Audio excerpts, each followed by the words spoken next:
Hi, friends, and I'm Gwen, one of the hosts for this podcast. Welcome back to Pod&Chill, a small place where we rest, learn, and remember to breathe. And where I sometimes talk too much. And by the way, I'm Leo, the naughty host. I've got a story for you today. You might want to sit down for this one. Oh, what happened? I studied English every single day for 30 days, 10 minutes a day. No skipping, no cheating. Just me, a timer, and a notebook. Wait. You? Really? Yes, me. The same Leo who once said, "I'll study after lunch," then took a nap and forgot? I know. That Leo is gone. This Leo shows up. Wow. I'm honestly surprised, but also so proud.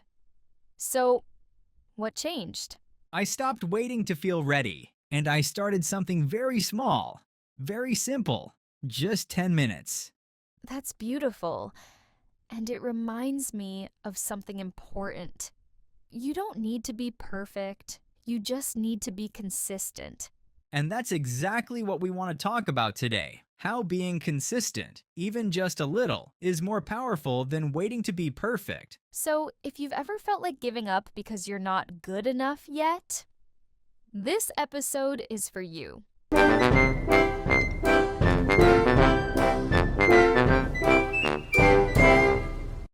Here's something I didn't expect, Gwen. At the beginning of the 30-day challenge, I thought I needed to feel inspired every single day. The old wait for motivation trap. Exactly. I used to sit there thinking, I'll study when I feel it. And then, surprise, I didn't feel it. That's because motivation is tricky. It's like chasing a balloon in the wind. Some days it floats close, some days it's miles away. It's true. I would wake up, plan to study, then say, I'll do it after lunch. Then after lunch, maybe after dinner. And before I knew it, the day was over and I'd done nothing. Sounds familiar. I've done that more times than I can count. Some days I even wait for motivation to make my bed. Still waiting. So it's not just me? No, it's most of us. We think we need a special spark to start. But honestly, that spark rarely shows up. Yeah, it's like the weather. One day you feel sunny and excited. The next day, rainy, lazy, scrolling on your phone for 2 hours. But here's the thing. Consistency doesn't care about your mood. It's not about waiting for the right moment. It's just about showing up. Like brushing your teeth. No one wakes up shouting, "Yes, I can't wait to brush my teeth today." Well, maybe dentists. True, but the rest of us, we just do it. Because we know it's part of taking care of ourselves. That's why I always say, learning English is not about big moments of motivation. It's about small, quiet acts of discipline. Yeah, you don't need to be in the mood. You just need to make a move. Like open your book, write one sentence, play a podcast just for 10 minutes. Just take that first small step. Because sometimes the feeling comes after the action. I couldn't agree more. One evening, 3 weeks ago, I opened my notebook and saw the date of my last note. It was almost 4 months ago, and I just sat there, looking at that empty page. But I stopped asking, do I want to study today? I said, Leo, just do 10 minutes. Don't think, just do. And when I finished 10 minutes, I felt proud. Good job, Leo. You'll realize the power isn't in big motivation. So after I started doing just 10 minutes a day, something strange happened. It didn't stop at English. I started sleeping earlier, eating better. I even cleaned my desk. Twice. Whoa, twice? Now that's serious. I know, I didn't plan any of it. But doing one small thing right can be the trigger that makes me want to do another. That's called a chain reaction. One small action can start a series of good habits. Like falling dominoes, but in a good way. You push one, and the rest just go with it. And it's real science, too. There's a study from Stanford University that shows how starting with one small habit can help you build bigger ones. It's called the Tiny Habits Method by B.J. Fogg. He said, plant a small seed and it will grow into something strong. Oh, I like that. I'm officially a seed now. So when you started your 10 minutes of English, your brain probably felt a little win. Like, hey, I did something today. Yeah, I felt proud, and that pride gave me more energy. That's real growth. You know, I always thought change had to be big, like study for 2 hours, exercise for an hour, write a diary, drink green tea. But that kind of plan always broke after day one. Because it's too much, too soon. But when it's small and steady, your brain doesn't feel afraid. It just thinks, okay, I can do that. And then, the next day, it's easier to do again. That's how I tricked myself into becoming a person with a routine. And you didn't even force it. Nope, just one small thing. Our friends, if you're starting your English journey, Start with something you can finish without pressure. Anything that makes you feel happy when doing it, even just saying, I can do it in English. because one small repeated step can take you somewhere really, really far. When I listen to your story, Leo, there's something quiet in it that I really like. What touched me wasn't how much you did. It was how gently you allowed yourself to begin. I had to. I didn't want to quit again. So I told myself, do less, but don't stop. And because you didn't stop, it had space to grow. But to keep going every day, there's one more thing that really helps. What is it? Putting English in the right place during your day. Not somewhere separate, but inside the things you already do. Oh, like connecting it to something I already do? Yes. Habits are like hooks. If you hang English on a hook that already exists, it won't fall off. That makes so much sense. I used to say, I'll make time for English, but then I'd forget. Now it's different. So, when do you do it? When I walk to the bakery, I walk almost every day. And now I always listen to English podcasts during the walk. I don't even think about it. As soon as I leave the house, my hand reaches for my earphones. It's automatic. No reminders, no stress. Yeah, and the funny thing is, on the days I forget to listen, I feel like something's missing, like a sandwich with no filling. That's the sign of a real habit. What about you? When do you do your English? Every morning, when I make tea, I write one sentence in English while I wait for the water to boil. Like what? I really enjoy the flavor of the tea today. Or, I'm thankful for this quiet morning. That sounds peaceful. Well, I don't care if the sentence is nice. I just want it to be real. Like, honest about where I am that day. I don't really have a morning routine like you do. I don't make tea or write anything. But I always brush my teeth. Same spot, same mirror, every single day. Maybe that's my moment. It could be. What if I put one English sentence on the mirror, so while I brush, I can read it? That's smart. No extra time, no extra effort. Exactly. It's already part of your day, just with a little English added in. Every afternoon, go for a walk, play a podcast. That's 2 learning moments a day already. See? No pressure. Just place it in the right spot. And let it happen. It really feels easier now. I don't feel like I have to study anymore. It just shows up on its own. And when you connect English to soft moments in your day, your mind also becomes softer. English becomes part of you, like learning without studying. Exactly. Learning English doesn't always mean sitting at a desk with a book. It can hide inside little things. One sentence while holding your cup. One word while waiting for the elevator. One sticky note on your fridge. Or even a long sigh. And you discover the vocabulary is sigh. I like that. Just living, and English is there with you. That's the kind of power that lasts. Next, I think what I'm about to say is something that we all might experience as well. Even with good habits, some days just feel heavier than others, like the air moves slower. Like your brain is wearing pajamas and refuses to get dressed. That's when the tiny plans help.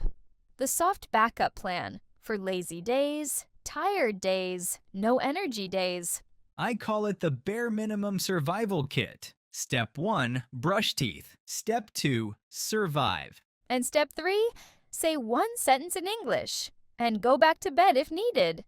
Honestly, that's how I keep the chain alive. Even 2 minutes during toothbrushing, that's still learning. It is, because showing up, even a little, still means you didn't give up.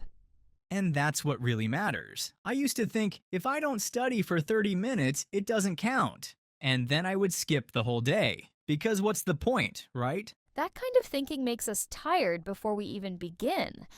But what if the rule is different? What if 1 minute counts? Then I've won a lot more than I thought. Because some days I whisper one sentence to myself. I'm tired today, but I'm still here. And that's it. That's not just a sentence. That's presence. That's care. That's consistency. I had a day like that last week. My head was full, my heart was quiet, and my body said rest. So I opened my notes, read one line, spoke it softly, and closed it. That's also a way for us to rest gently after a long, tiring day. And that still counted. More than we think. Because we didn't let go. It's like the bare minimum. Simple and without asking for too much.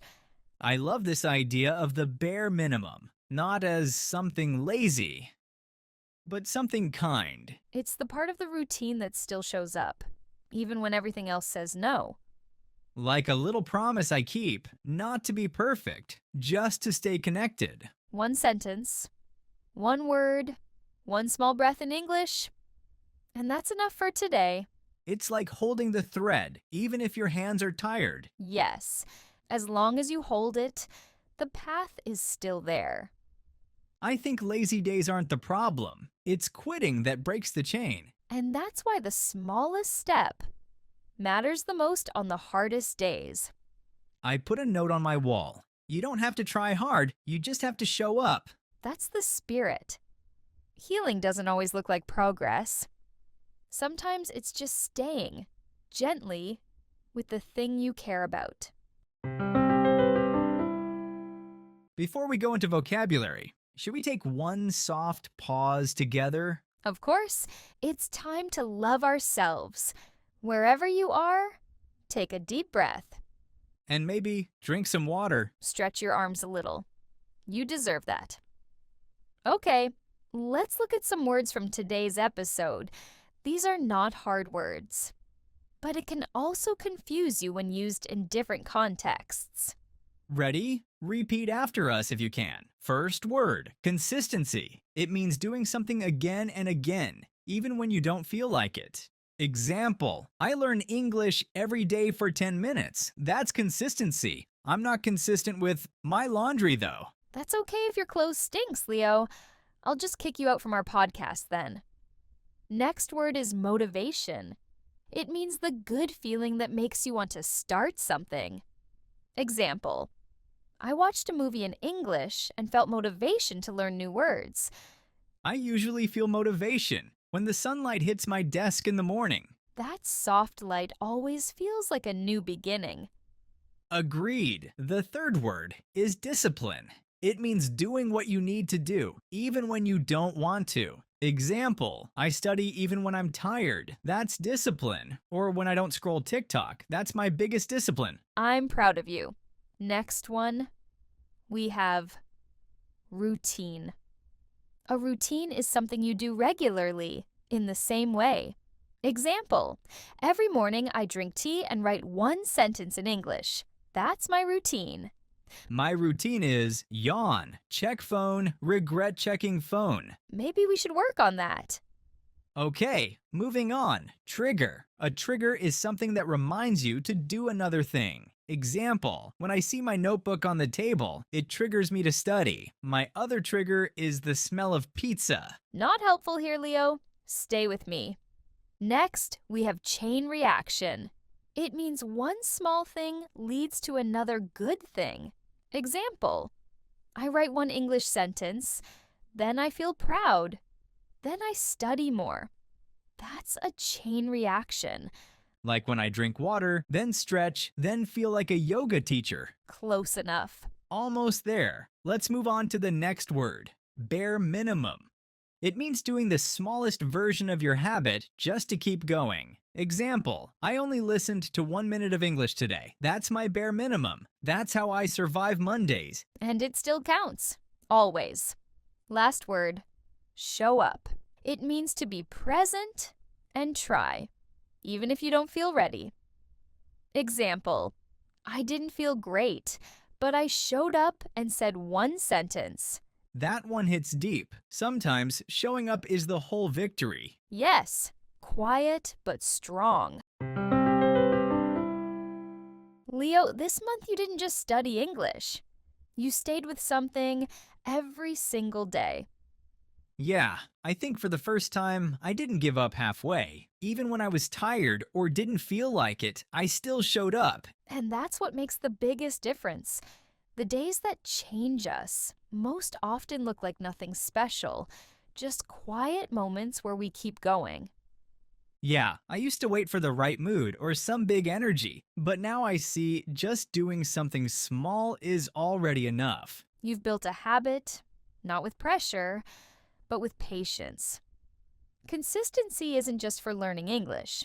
We'll always walk with you through every goal, even staying healthy, even staying kind to ourselves. We're not perfect, but we're trying, and that's already enough. Today, give yourself 10 quiet minutes with English. Not a lot, but take it seriously. Do you think consistency really matters? Tell us in the comments or write your answer in English. That one sentence might be your first step. We'll be right here. Proud of you. Take care of yourself and keep going, one day at a time. Leo and Gwen see you in the next episode. Bye for now.